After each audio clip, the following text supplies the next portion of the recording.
When Trump heads to Beijing next week, he's walking in seemingly weaker than he wants to be. That's what former U.S. officials and experts are telling me.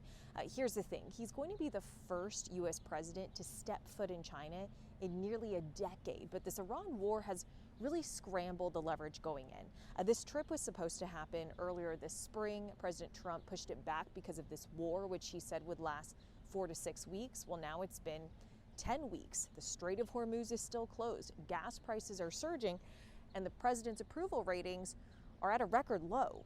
Now, publicly, the administration is pressuring Beijing to use its leverage over Tehran to convince Iran to reopen the Strait of Hormuz.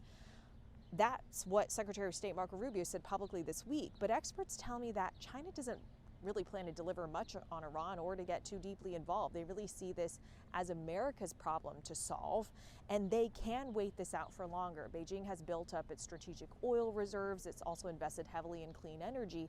The bigger risk to China, actually, is that it's an export-dependent economy. So if this crisis leads to a global recession, that could really hurt China's economy. But in the meantime, analysts are telling me that this reduces America's military posture in the Indo-Pacific, and it keeps President Trump distracted from China. But let's talk through what Trump wants out of this trip. Promises to buy American goods like Boeing planes, agricultural products, an extension of the trade truce.